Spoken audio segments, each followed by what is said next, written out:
Good morning students. तो आज हम पढ़ेंगे अपने हॉस्पिटल मैनेजमेंट में next topic O2 supply in hospital और O2 थेरेपी। तो सबसे पहले हम पढ़ेंगे इसका इंट्रोडक्शन। इंट्रोडक्शन में क्या आता है, ह्यूमन बॉडी के लिए O2 की रिक्वायरमेंट होती है। लंग्स के द्वारा ब्लड स्ट्रीम में O2 सप्लाई की जाती है। किसके द्वारा की जाती है? लंग्स के द्वारा किसमें? ब्लड स्ट्रीम में की जाती है O2 की सप्लाई।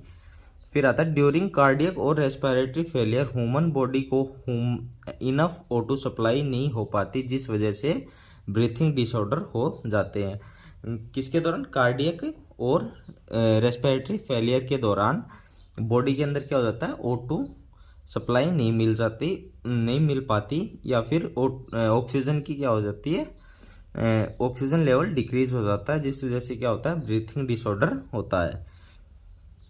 फिर आता है हॉस्पिटल में इमरजेंसी कंडीशन ट्रीटमेंट के लिए O2 सप्लाई की आवश्यकता होती है, जिसके लिए डिफरेंट डिवाइस के यूज़ में लिए जाते हैं, such as portable O2 cylinder और सेंट्रलाइज्ड पाइपलाइन सिस्टम और O2 गैस जनरेटर और liquid O2 systems.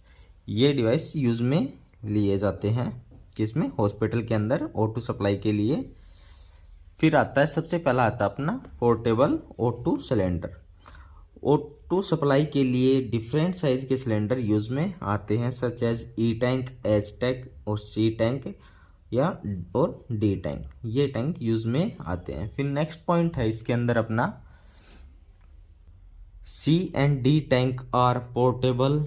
E tank is larger than C and D tank. C और D टैंक क्या होते हैं? पोर्टेबल होते हैं, जिसको अपन इजीली कैरी कर सकते हैं। और E टैंक क्या होता है? बड़ा होता है। किससे? C और D टैंक से। O2 सिलेंडर एल्युमिनियम के बने होते हैं। किसके बने होते हैं? एल्युमिनियम के बने होते हैं। इन O2 सिलेंडर में कंप्रेस्ड एटमॉस्फेरिक O2 फील्ड होती है। Commonly O2 cylinder are filled with 2200 pound per square inch. मतलब कितने होते हैं? कॉमनली O2 सिलेंडर कितने फील्ड होते हैं? 2200 PSI प्रेशर के होते हैं।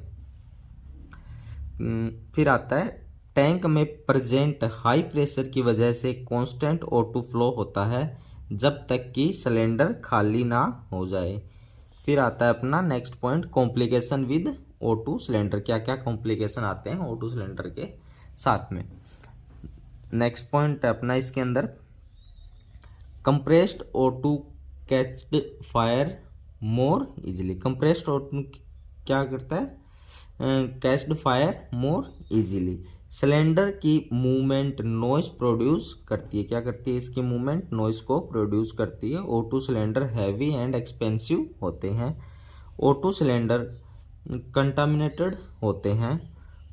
O2 सिलेंडर 5 to 6 आवर तक ही ऑक्सीजन सप्लाई कर पाता है। फिर नेक्स्ट पॉइंट आता है इसके अंदर अपना, नेक्स्ट पॉइंट आता है, फिर सेकंड पॉइंट आता है इसके अंदर अपना centralised pipeline system. Centralised pipeline system में क्या होता है? यह एक हॉस्पिटल का एक इम्पोर्टेंट सिस्टम है। इस सिस्टम के द्वारा डिजायर्ड लोकेशन पर instant and continuous oxygen supply करता है। यह system O2 supply safe and reliable system है। ये क्या है? सेफ एंड रिलायबल सिस्टम है। Component of centralised pipeline system. क्या क्या कंपोनेंट होते हैं इसमें? फॉलोइंग कंपोनेंट इंक्लूड होते हैं, O2 manifold room, control panel, the pipeline network, alarm system, terminal gas outlets. फिर आता है अपना थर्ड पॉइंट इसके अंदर, oxygen gas generator. Oxygen gas generator, oxygen gas कहाँ से कैसे जनरेट करते हैं, कहाँ से जनरेट होती है? यह है सेंट्रलाइज्ड पाइपलाइन सिस्टम से कनेक्ट होता है। किससे कनेक्ट होता है? सेंट्रलाइज्ड पाइपलाइन सिस्टम से कनेक्ट होता है। O2 जनरेटर एटमॉस्फेरिक O2 को यूज में लेता है। किसको लेता है? O2 जनरेटर एटमॉस्फेरिक O2 को यूज में लेता है, जिसके लिए एटमॉस्फेरिक एयर से नाइट्रोजन को रिमूव करता है। क्या करता है? जिसके अंदर क्या करता है? एटमॉस्फेरिक एयर से क्या करता है? नाइट्रोजन को रिमूव करता है। फिर नेक्स्ट पॉइंट आता है इसके अंदर अपना फोर्थ पॉइंट है फिर liquid O2 system. Liquid O2 system में क्या होता है, यह सिस्टम सेंट्रलाइज्ड पाइपलाइन सिस्टम से कनेक्ट होता है। किससे कनेक्ट होता है, सेंट्रलाइज्ड पाइपलाइन सिस्टम से कनेक्ट होता है। इस सिस्टम में क्रायोजेनिक ऑक्सीजन का यूज किया जाता है।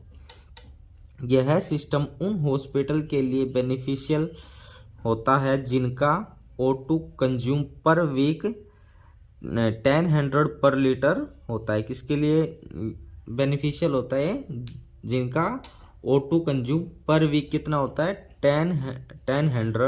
10,000 पर लीटर होता है, मतलब 10,000 पर लीटर होता है कंज्यूम पर वीक। उसके लिए ये लिक्विड O2 सिस्टम यूज में लेते हैं। तो फिर आज का टॉपिक अपना इतना ही, मिलते हैं नेक्स्ट टॉपिक के साथ। अगर वीडियो अच्छी लगी हो तो चैनल को लाइक कर देना, वीडियो को लाइक कर देना, चैनल को सब्सक्राइब कर देना। फिर नेक्स्ट टॉपिक पढ़ेंगे अपन O2 थेरेपी। मिलते हैं नेक्स्ट टॉपिक के साथ। Thank you.